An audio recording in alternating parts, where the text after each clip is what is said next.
Entonces, sin más, vamos al mensaje de la palabra del Señor en esta mañana. Iniciamos hace unas 7 semanas atrás una serie de mensajes basadas en el Evangelio según San Juan. El título de la serie de sermones es Yo Soy. Y hemos estado evaluando y revisando 7 declaraciones que encontramos en el Evangelio de Juan que Jesús hizo y comienzan con esa expresión yo soy, que fue la expresión, el verbo que Dios usó para presentarse a Moisés. Cuando Moisés le dijo a Dios, y cómo cuando los hijos de Israel me pregunten acerca de ti, de tu nombre, ¿qué les voy a decir? Y Dios le dijo, yo soy el que soy. Ahora, luego encontramos que Juan, cuando escribe su evangelio, exactamente va dándonos estas 7 declaraciones y en contextos muy específicos y muy particular. A mí me encanta el Evangelio de Juan,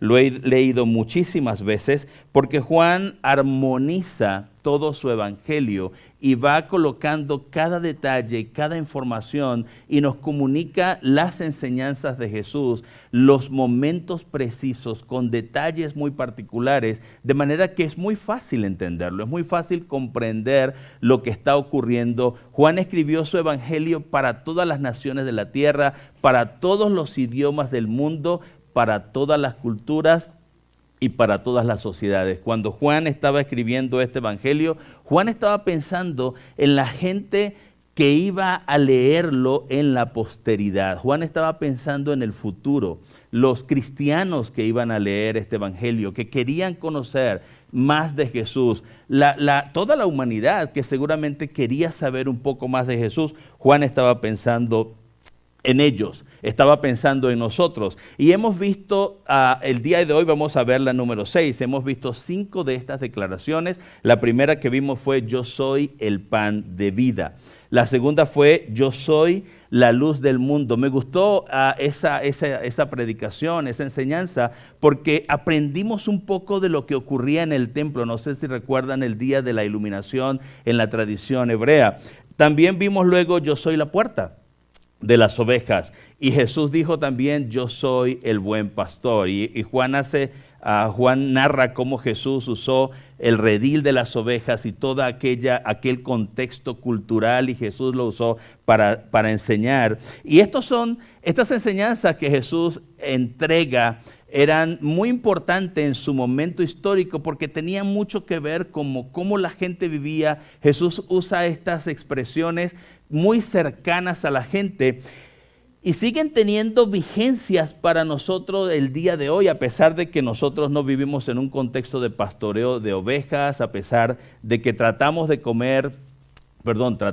evitar comer pan, aunque hoy teníamos un pan muy delicioso en el encuentro, pan muy rico que probé y dije, este pan hay que compartirlo, así que había pan, pero nuestro contexto no es de comer mucho pan, pero sí entendemos cuando Jesús dijo, yo soy el pan de vida. Jesús también dijo, yo soy la resurrección y la vida. Lo vimos la semana pasada y vimos cómo Jesús estaba animando y dando un mensaje de esperanza a las personas. También nos da esperanza a nosotros el día de hoy. El mensaje de hoy es, yo soy el camino, la verdad y la vida. Y vamos a ir a Juan capítulo 14. La semana pasada estuvimos en Juan capítulo 11. Conocimos un poquito sobre Lázaro, Marta y María. ¿Recuerdan la muerte de Lázaro? Jesús lo resucita y en ese contexto Jesús dijo, yo soy la resurrección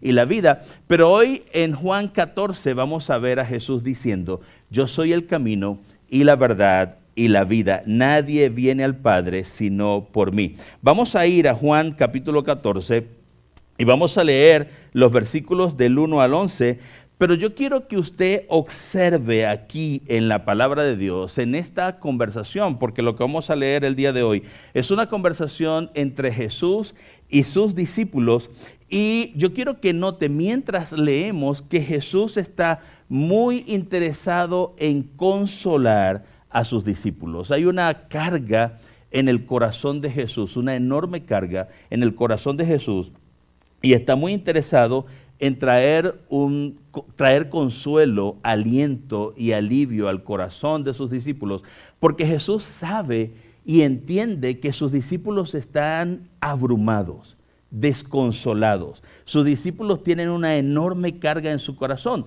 Y usted se va a dar cuenta que el versículo 14 comienza con esa expresión: no se turbe vuestro corazón. Así comienza el capítulo 14 en el versículo 1, porque piénselo por un momento, Jesús ha estado hablando a sus discípulos de que va a morir, de que va a ser crucificado, y hay mucha confusión y hay mucho conflicto en el corazón de sus discípulos.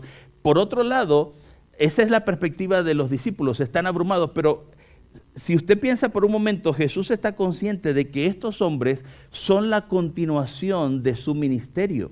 Jesús los escogió a ellos con la intención, y Jesús sabía evidentemente que iba a morir en la cruz del Calvario, que iba a ascender al Padre, iba a volver al Padre, pero estos hombres que Él había escogido y en quienes había invertido su vida, había sembrado en sus corazones convicciones profundas, estos hombres continuarían el ministerio de Jesús en la tierra y serían los que iban a iniciar la iglesia. Por eso hablamos de la iglesia apostólica, la iglesia que fue fundada por los apóstoles, y ellos debían continuar comenzando a compartir el mensaje del evangelio y extender las buenas nuevas de salvación. Ahora, Jesús está muy interesado en darle fuerza a su corazón, fortalecer sus corazones. Así que vamos a Juan capítulo 14, vamos a leer los versículos del 1 al 11. Dice así, comienza Jesús diciendo: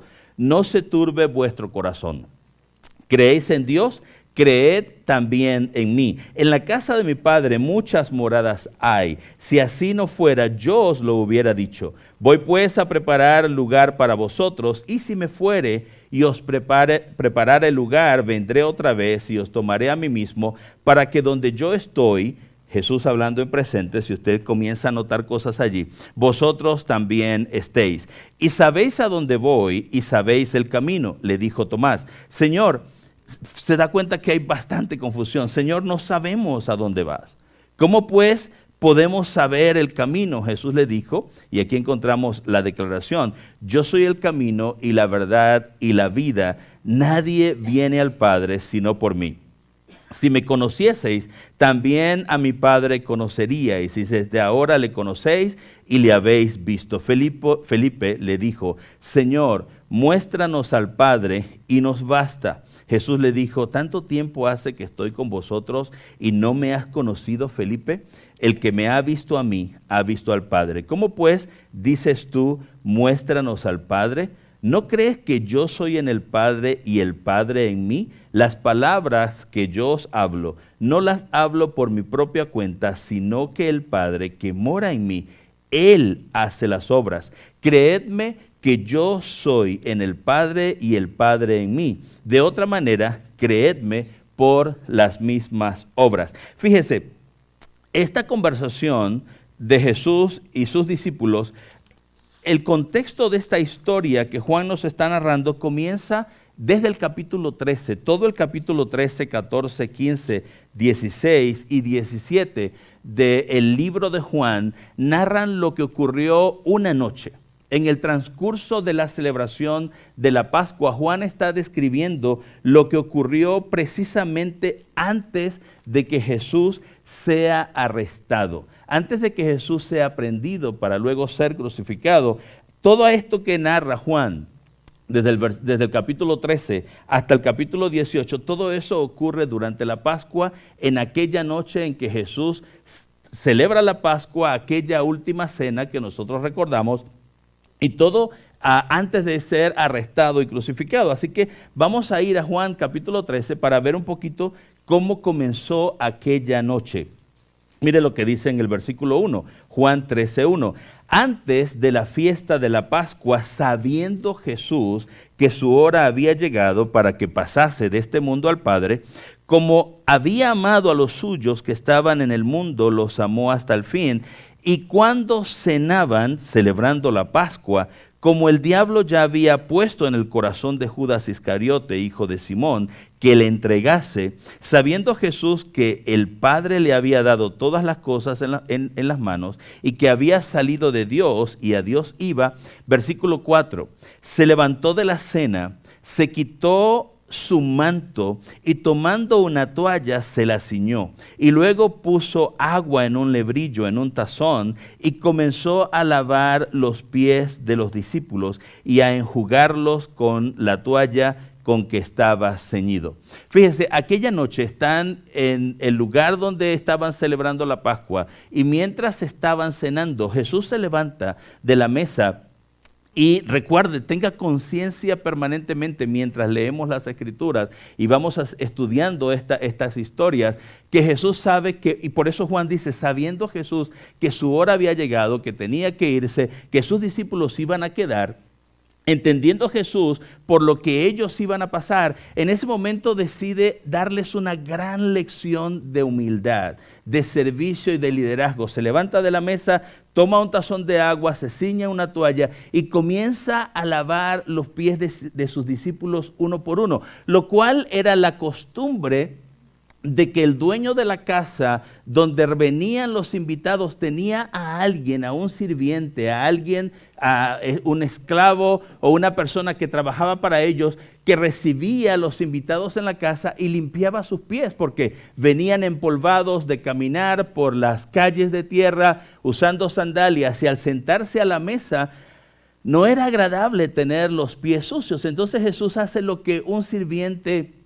debía hacer y seguramente no tenían quien lo hiciera en ese momento. No había un sirviente que lavara los pies y Jesús decide darles una gran lección de humildad, de servicio y de liderazgo, enseñándoles que el liderazgo no es mandar ni tener una posición, sino servir a los demás y poner tu vida, lo que eres, lo que tienes, lo que sabes, lo que puedes hacer al servicio de los demás. Y vemos a Jesús que esta es una escena muy emotiva, porque en ese día Jesús les da un nuevo mandamiento. Jesús les dice, un nuevo mandamiento os doy, que os améis unos a otros. Estando lavando sus pies, y Jesús les dice lo siguiente, versículo 34, allí y 35 en Juan capítulo 13. Un mandamiento nuevo os doy, que os améis unos a otros como yo os he amado, que también os améis unos a otros. En esto conocerán todos que ustedes son mis discípulos, si tuviereis amor los unos por los otros. Entonces, no solamente esta gran lección de humildad, de servicio, de liderazgo, sino también les entrega una misión. Ámense verdaderamente unos a otros, no de palabras, como leía la hermana Mónica al inicio, no de palabras, sino en verdad. No, porque y hoy es una gran demanda que tiene la iglesia cristiana en nuestro tiempo, el amor verdadero, el amor filial. Somos una familia en Cristo, no solamente de que somos cristianos porque asistimos a un templo un domingo en la mañana y cantamos algunas canciones. Estamos los unos por los otros. En las necesidades, en las luchas, en las alegrías, estamos los unos por los otros. Es lo que Jesús les está diciendo. Si ustedes se aman unos a otros, entonces la gente les va a identificar conmigo. Todos van a saber que ustedes son mis discípulos, porque el amor es el distintivo principal de la cristiandad. Miren, el amor es el distintivo principal de la cristiandad. Debe serlo. Debe serlo, no un templo bonito, no un lugar cómodo, sino el amor. El amor es el distintivo de la cristiandad. Ahora, la reunión se pone tensa, la reunión Jesús está enseñando, pero Jesús anuncia la traición de Judas aquella noche. Jesús dice, versículo 21 y versículo 22, habiendo dicho Jesús esto, se conmovió en espíritu y declaró y dijo, de cierto os digo, que uno de vosotros me va a entregar. Jesús sabe lo que Judas ha estado pensando hacer y Jesús anuncia que uno de los discípulos le iba a entregar, y entonces los discípulos, versículo 22, se miraban unos a otros dudando de quién hablaba. ¿Quién es? Se miraban unos a otros y decía, pues tenemos un traidor en casa, ¿no? Pero no solamente anuncia la traición de Judas, sino que también anuncia que Pedro le va a negar. Versículo 36. Le dijo Simón Pedro, Señor, ¿a dónde vas? Jesús le respondió, porque Jesús ha estado hablando de que se va a ir, de que va a morir y que va a ir al Padre. Y Pedro le pregunta, ¿a dónde vas? Y Jesús le respondió, a donde yo voy, no me puedes seguir ahora, mas me seguirás después. Le dijo Pedro, Señor, ¿por qué no te puedo seguir ahora? Mi vida pondré por ti. Jesús le dijo, Pedro le responde y le dice, ¿tu vida pondrás por mí? De cierto te digo, no cantará el gallo sin que me hayas negado 3 veces. Antes del amanecer, Pedro, antes de que se ponga, de que comience el siguiente día, esta noche, se da cuenta que todo esto está ocurriendo en aquella noche. Y Jesús le dice, antes que despunte el alba, antes de que el gallo cante, me habrás negado 3 veces. Tan solo leer todo el capítulo 13 y ver todo lo que está pasando aquella noche agota emocionalmente. Tan solo con leerlo. Entonces, piense por un momento la presión emocional que hay en esa habitación, en el corazón de los discípulos, pero también en el corazón de Jesús. Jesús sabe lo que viene, Jesús sabe lo que está por delante, Jesús sabe que va camino a la cruz. Entonces, hay angustia, hay ansiedad, hay desconcierto, hay temor, hay preocupaciones, culpa, resentimiento, dolor, duda. ¿Qué creen que pudieron sentir los discípulos cuando vieron que Judas, que caminó con él, traicionó a Jesús? ¿Qué pudo sentir Pedro cuando le dijo Jesús, Pedro, me vas a negar?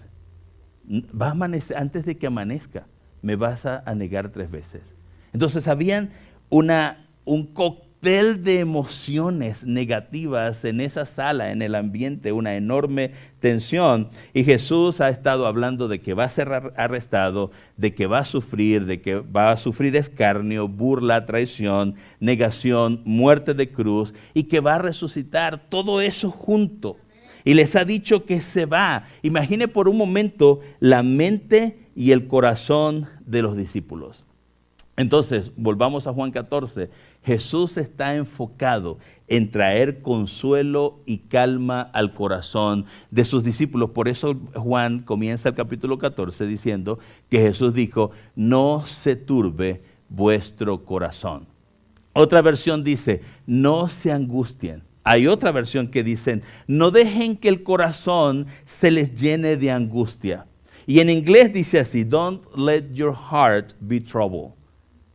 No importa en qué versión de la Biblia lo lea, no importa en qué idioma usted lea esa primera expresión, siempre describirá un corazón en conflicto, un corazón en problemas, un corazón enredado en muchas emociones negativas principalmente. Y por eso Jesús le dice a sus discípulos, no se turbe vuestro corazón.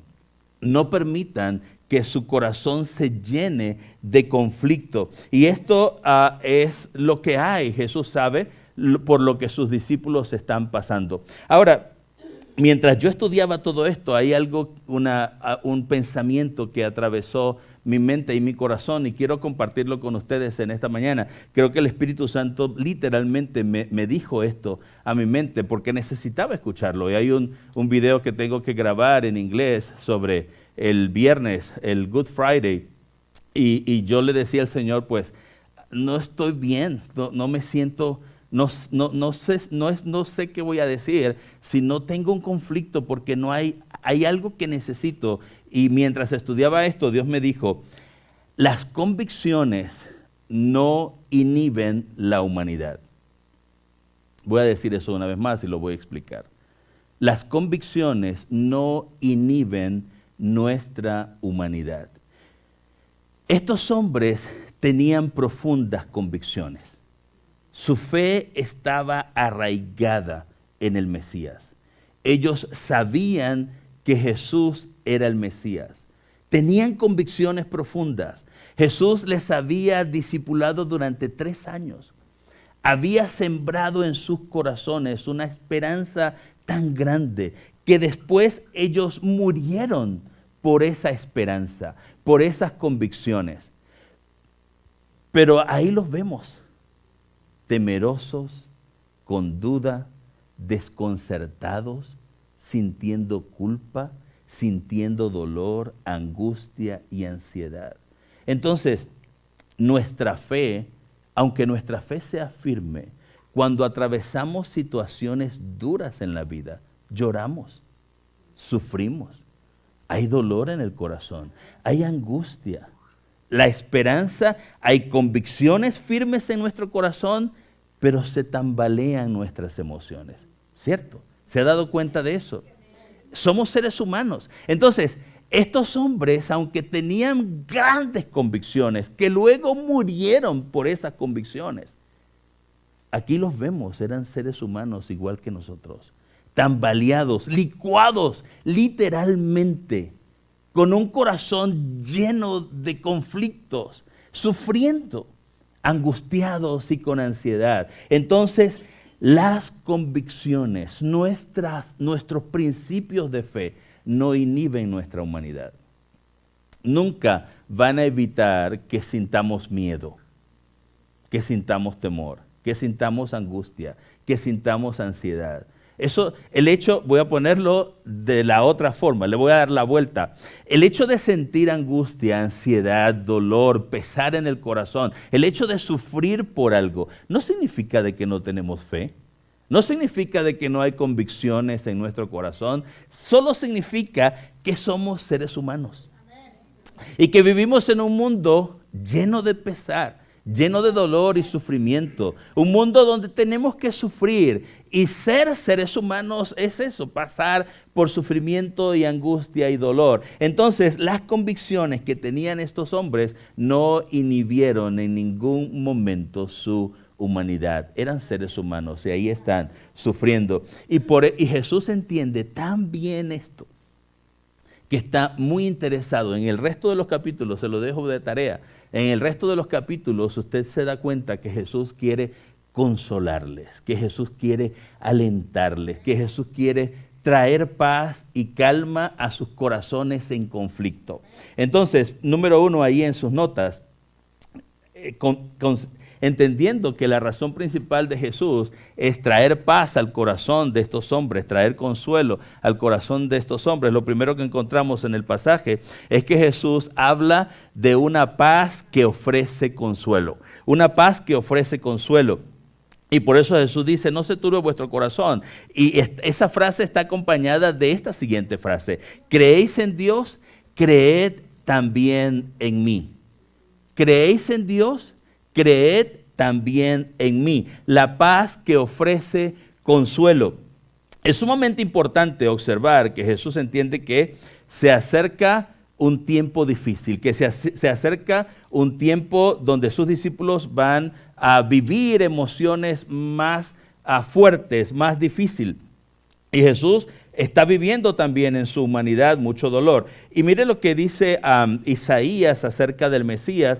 Había anunciado el profeta Isaías que Jesús, siendo Mesías, Dios humanado, Dios encarnado, podía y tenía la capacidad de entender el sufrimiento de la humanidad, porque Él mismo viviría dolor y sufrimiento siendo un ser humano sobre esta tierra. Y entonces Isaías, cuando habla del Mesías, dice lo siguiente. No voy a leer todo el pasaje desde el versículo 2 hasta el versículo 7, pero voy a mencionar algunas cosas que Isaías hace referencia. En el versículo 3, Isaías habla del Mesías y dice: despreciado y desechado entre los hombres, varón de dolores, experimentado en quebranto.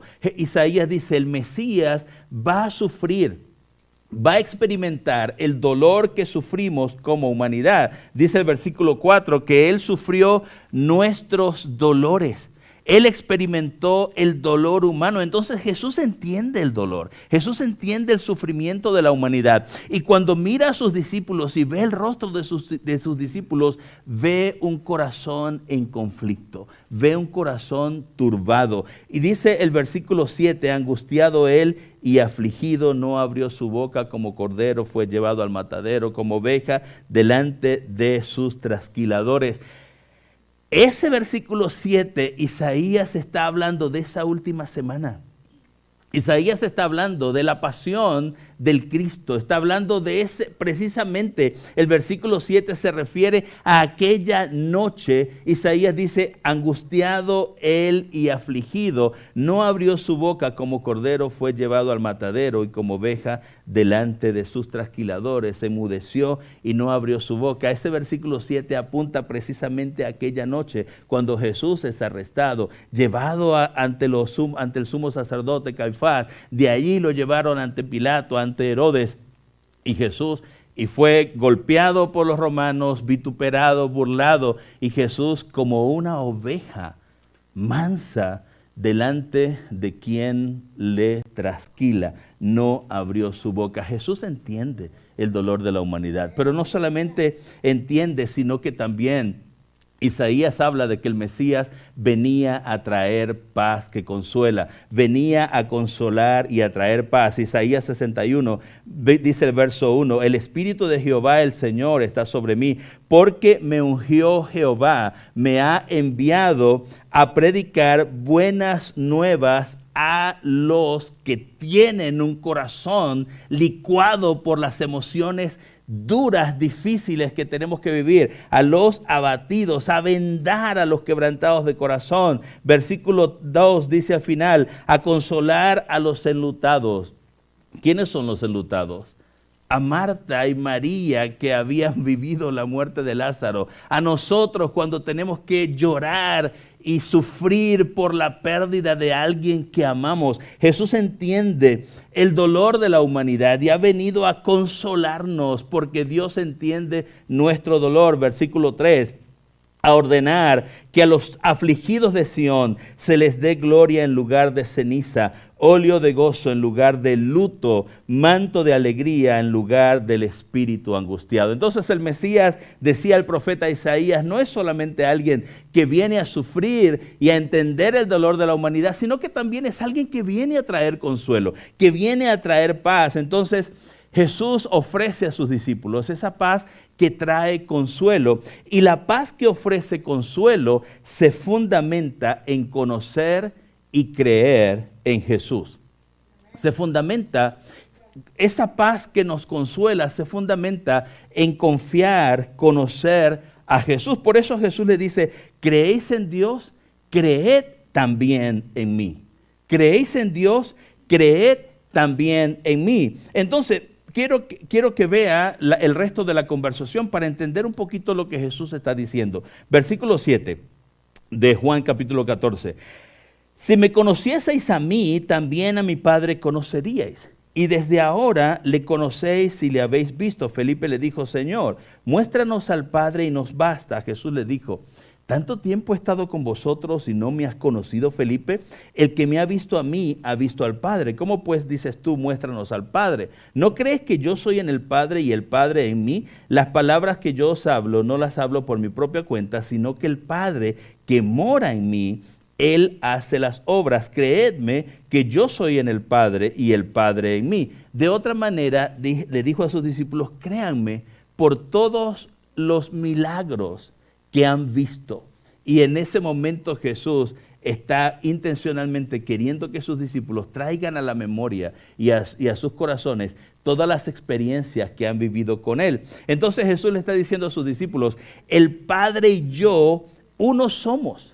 Si ustedes me conocen a mí, conocen al Padre, porque el Padre y yo uno somos. Jesús vino para revelarnos al Padre. Jesús vino para explicarnos el carácter de Dios. Y eso lo explica el libro de Hebreos, capítulo 1, versículos 1 al 3, cuando dice, Dios habiendo hablado muchas veces y de muchas maneras en otro tiempo a los padres por los profetas, versículo 2, en estos postreros días nos ha hablado por el Hijo.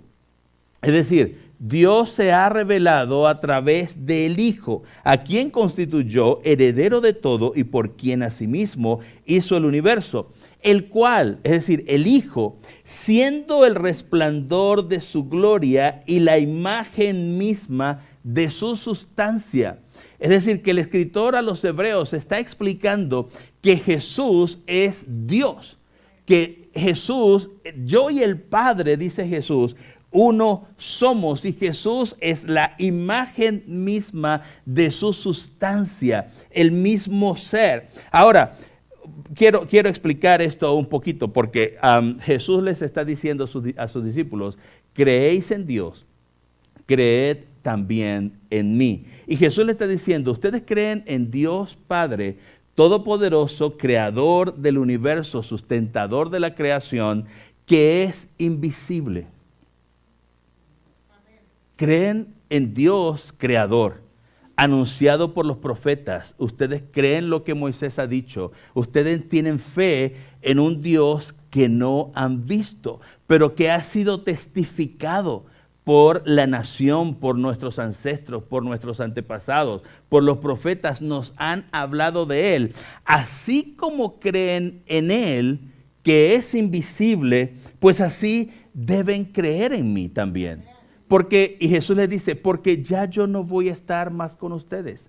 Jesús les dice, ahora yo voy al Padre, volveré al Padre, a aquella gloria que tuve con Él, aquella condición, y voy a abandonar este cuerpo humano, este tabernáculo de carne, y me voy a ir. Y ahora no estaré con ustedes y seré como Dios Padre invisible para ustedes. No estaré más. He estado con ustedes durante 3 años, he invertido mi vida en ustedes, pero ahora no voy a estar más. Así como han creído en el Padre, Dios Todopoderoso, Creador, invisible, que nunca han visto, ustedes deben creer, seguir creyendo en mí, a pesar de que no esté aquí.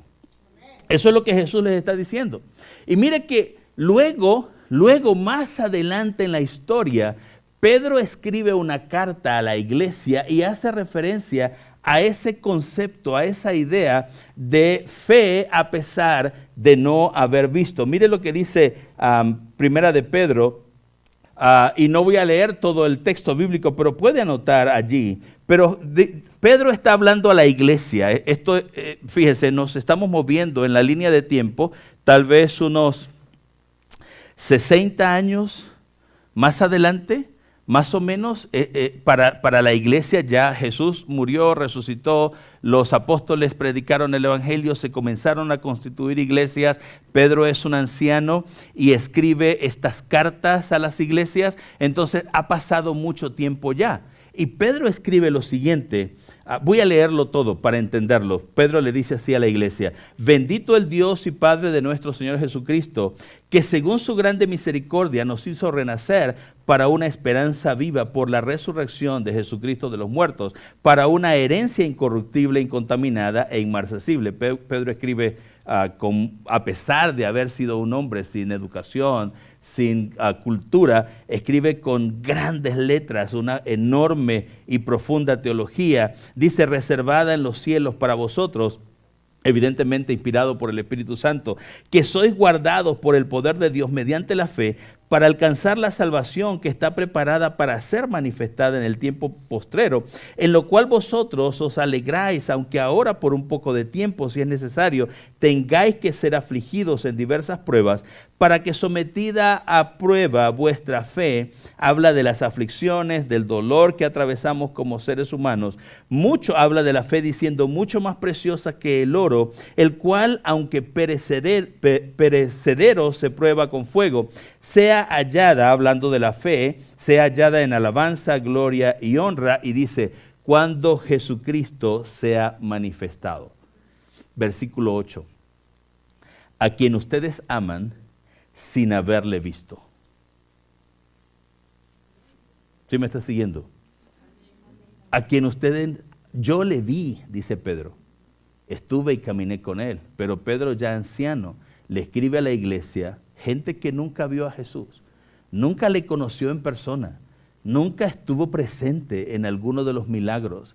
Tal vez sus abuelos sí estuvieron presentes, pero Pedro le dice, a quien ustedes aman sin haberle visto, en quien creyendo, aunque ahora no lo veáis, os alegráis con gozo inefable y glorioso. Esto es lo que Jesús les está diciendo a sus discípulos. Así como creen en el Dios invisible, Dios creador, ustedes van a tener que aprender a seguir creyendo en mí a pesar de que yo no estaré más físicamente. Y Jesús les está diciendo, más adelante Jesús les dice, pero no van a estar solos. No es parte de este mensaje, pero Jesús más adelante les dice a sus discípulos, les voy a enviar un consolador. Vendré a ustedes, pero ya no en carne y hueso, ya no físicamente, sino en la presencia del Espíritu Santo. Jesús más adelante promete a sus discípulos que enviará al Espíritu Santo. Y ocurre más adelante, en el día de Pentecostés, ocurre que el Espíritu Santo viene a la vida de sus discípulos. ¿Ok? Entonces Jesús habla de una paz que consuela. Y esa paz que consuela se fundamenta en creer, en conocer y creer en Jesús. Cuando nosotros ponemos nuestra fe y nuestra esperanza en Jesús, entonces eso trae paz a nuestro corazón. Número 2, Jesús no solamente habla de la paz que trae consuelo, sino también habla de la promesa que ofrece consuelo.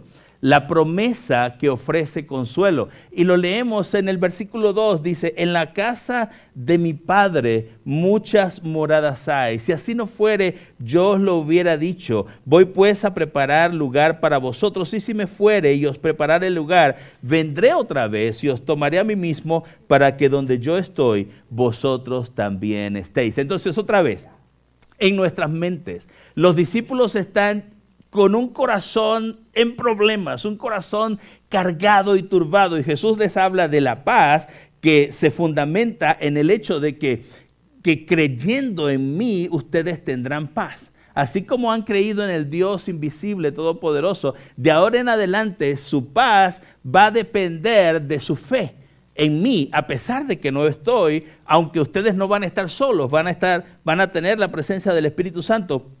Y ahora otra vez Jesús habla de consuelo, pero a través de una promesa. ¿Y cuál es la promesa? De que hay moradas preparadas en la casa del Padre. La cantamos la semana pasada, no sé si lo recuerdan, Más allá del sol, ¿lo recuerdan?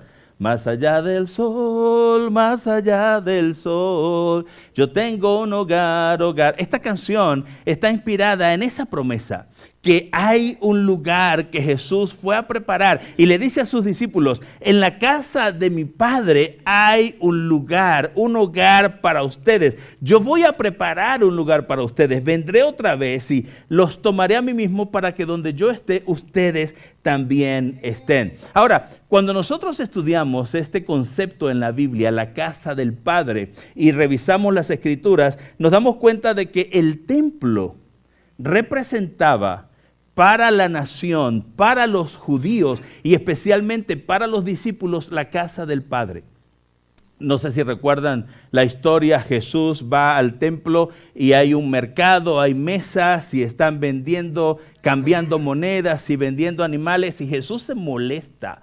Jesús azota a los cambistas y voltea las mesas y salen las gallinas volando por ahí, suelta las cabras y Jesús dice, la casa de mi Padre, refiriéndose al templo, será llamada casa de oración y para todas las naciones, y ustedes la han convertido, la casa de mi Padre, en una cueva de ladrones. Entonces, el concepto de la casa del Padre en la mente de los discípulos era el templo.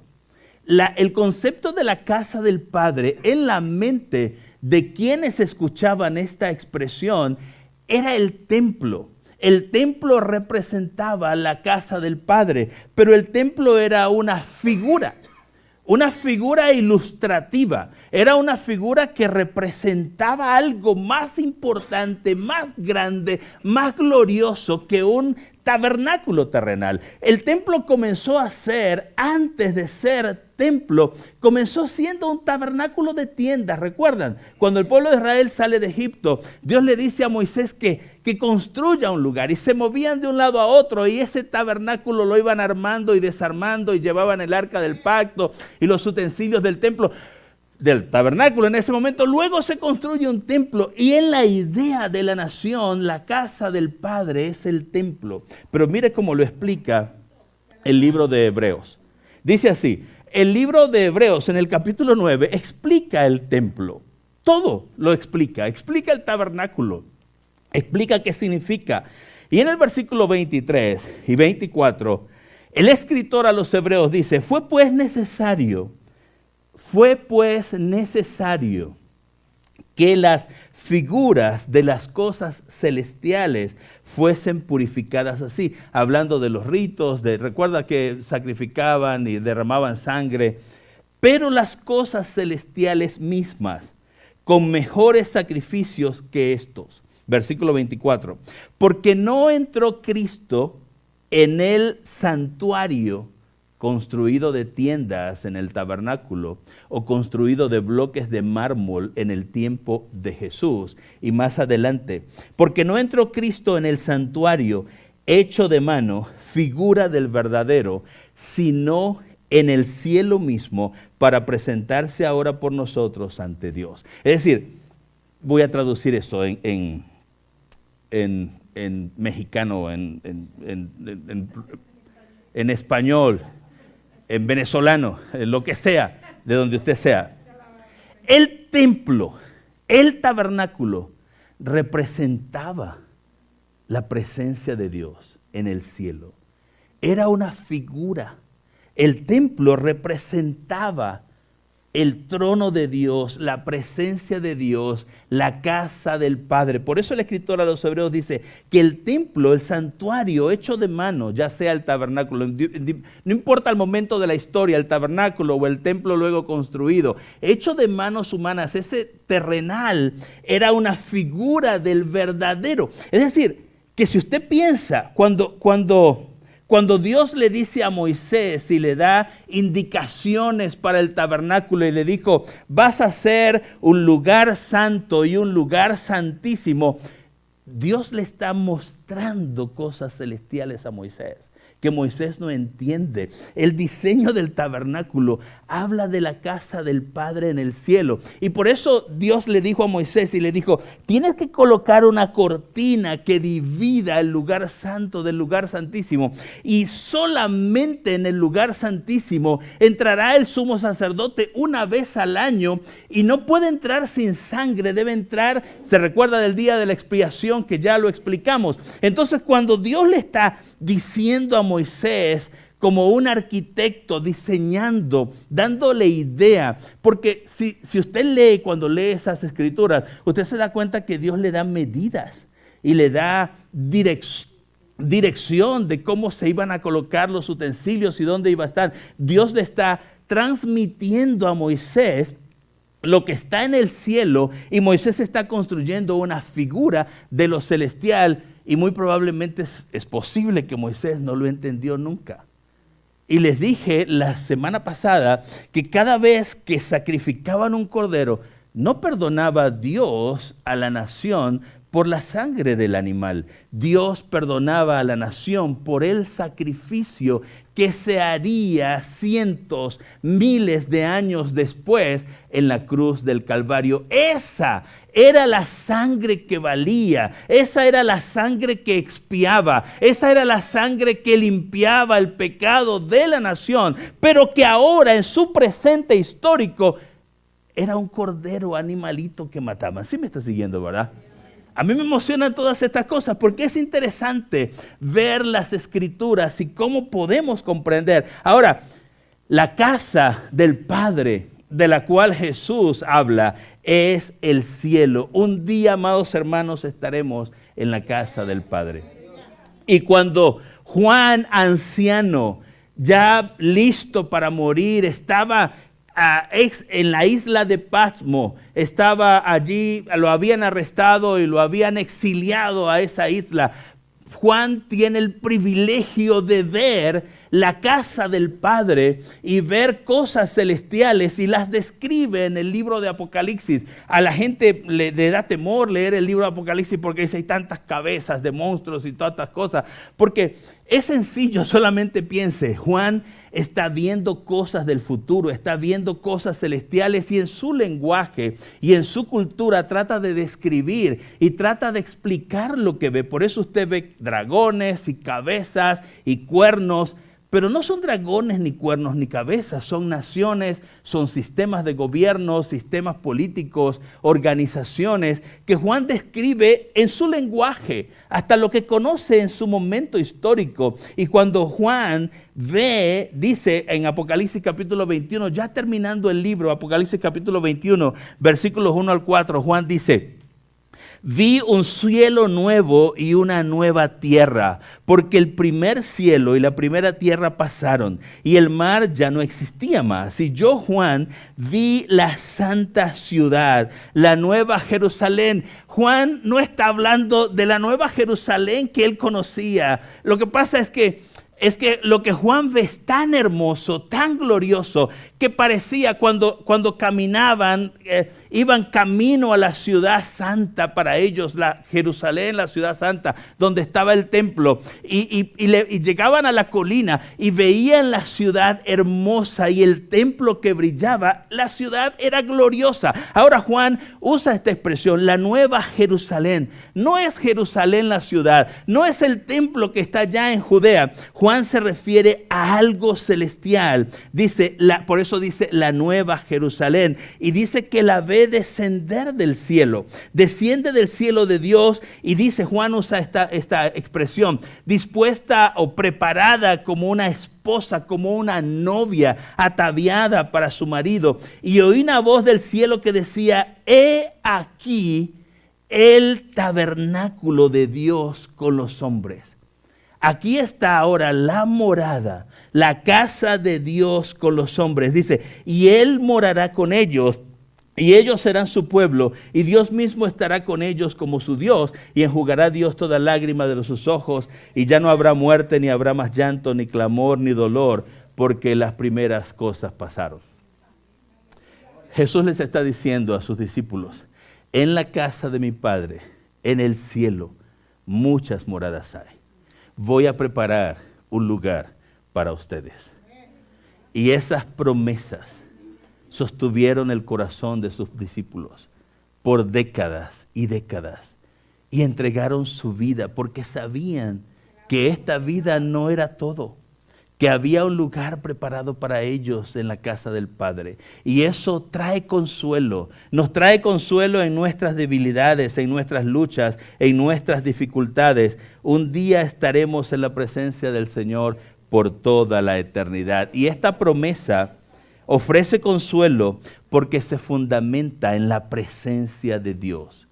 En la presencia del Dios Todopoderoso. Un día estaremos con Él. Número 3, rápidamente, allí en sus notas. No solamente la paz y la promesa que traen consuelo, sino la provisión.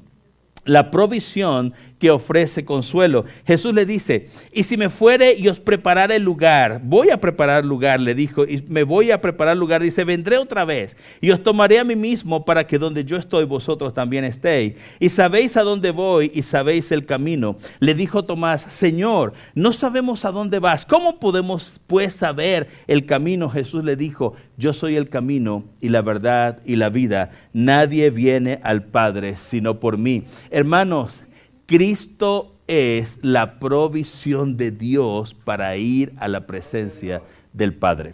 Si usted quiere ir a la presencia del Padre, si usted un día cuando parta de este mundo quiere ir a la casa del Padre, entonces Jesús es el camino. No una religión, no un dogma de fe, no una tradición, no una iglesia, no una idea o una filosofía. Cristo es el camino, la verdad y la vida. Nadie, dijo Jesús, viene al Padre sino por mí. Dice la palabra del Señor en 1 de Timoteo capítulo 2, versículo 5, que hay un solo mediador entre Dios y los hombres, porque hay un solo Dios y un solo mediador entre Dios y los hombres, Jesucristo encarnado. Jesucristo, el verbo de Dios hecho hombre. Ahí en Hebreos capítulo 10, versículos 19 al 23, se le doy solamente la referencia para que las escriba. El libro de Hebreos explica de que Jesús entró en el lugar santísimo y trajo para nosotros redención y abrió un camino nuevo. Cuando el libro de Hebreos lo que explica es que lo que ocurrió en la cruz del Calvario es que Jesús entró a la presencia de Dios. Y las narraciones en los evangelios dicen que cuando Jesús expiró, cuando Jesús dijo consumado es y entregó su espíritu, dice que el velo del templo se rasgó de arriba a abajo y se abrió el lugar santísimo. Recuerda que el lugar santísimo era el lugar donde solamente el sumo sacerdote entraba una vez al año. ¿Qué significa? Que Jesús abrió un camino para nosotros y no necesitamos un sacerdote que intervenga, que sea mediador. No necesitamos de hecho a nadie que intervenga por nosotros y entre nosotros y Dios, entre la humanidad y Dios. Solamente Jesús es el mediador. El velo del templo se rasgó y nosotros tenemos entrada libre. Pero no solamente es el camino de acceso al Padre, sino que Jesús dijo, yo soy la verdad. Yo soy la verdad. En Juan 1, del 1 al 3, Juan dijo que en el principio era el verbo, y el verbo era Dios, y el verbo era con Dios. Y en el versículo 14 dice, y aquel verbo fue hecho carne y habitó entre nosotros, y dice, vimos su gloria lleno de gracia y verdad. Lleno de gracia y verdad. Juan dice que Jesús le dijo a sus discípulos en Juan 8, versículos 31 y 32, que Jesús les dijo, y conoceréis la verdad. Versículo 32, y la verdad os hará libres. Jesús es la verdad. Cuando Jesús es arrestado y es llevado con Pilato, Pilato tiene una gran pregunta. Y la gran pregunta de Pilato es, ¿qué es la verdad? ¿Qué es la verdad? Y es la pregunta que toda la humanidad se hace. Todos nos hacemos, ¿qué o quién es la verdad? Y Jesús le dijo, versículo 37 de Juan 18, y le dijo entonces Pilato, ¿luego eres tú rey? Respondió Jesús, tú dices que yo soy rey. Y para esto he nacido, y para esto he venido al mundo, para dar testimonio de la verdad. Y todo aquel que es de la verdad, oye mi voz. Y entonces Pilato le dice, ¿qué es la verdad? Esa es la pregunta que los seres humanos tienen en su corazón. Jesús es el camino, la verdad y la vida. Nadie viene al Padre sino por mí. Juan dice 1, 4 y 5, en él estaba la vida y la vida era la luz de los hombres. Juan 11, Jesús dice, yo soy la resurrección y la vida. Y en el capítulo 6, versículo 35, Jesús dijo, yo soy el pan de vida. Y cuando Pedro está predicando, unos cuantos años después que Jesús ha ascendido al cielo, Pedro está hablando ahí en Hechos capítulo 3, Pedro dice, Jesús es el autor de la vida. Y Juan 3:16, y termino con esto, dice, de tal manera amó Dios al mundo, que ha dado a su Hijo unigénito, para que todo aquel que en él cree no se pierda, mas tenga vida eterna. Esa provisión de Dios, camino, verdad y vida, que ofrece paz, consuelo al mundo, se fundamenta en el acceso al Padre. Jesús es el acceso al Padre. Hermanos, no hay otra forma, amigo, usted que me escucha en esta mañana, no hay otra forma de acercarnos a Dios sino a través de Jesús. Por eso hoy le invito a confiar, a creer en Jesús como camino, verdad y vida. No ponga su fe en ninguna otra cosa. ¿Sabe? A veces pensamos que nuestra fe no vale nada. Y termino con esta reflexión. Ya sé que me he comido algunos minutos de su tiempo. Pero A veces pensamos que nuestra fe no vale mucho y la ponemos en cualquier cosa. Decidimos confiar y creer en una imagen. Decidimos confiar y creer en una estatuilla. Decidimos confiar y creer en un ídolo. Nuestra fe es mucho más importante que eso. Nuestra confianza vale más que una estatuilla inanimada. Nuestra fe tiene el tamaño de Jesús. Cuando nosotros ponemos nuestra fe en la cruz del Calvario, cuando nosotros ponemos nuestra fe en el sacrificio de Jesús, en el Dios encarnado, entonces esa fe nos trae vida eterna. Vamos a orar.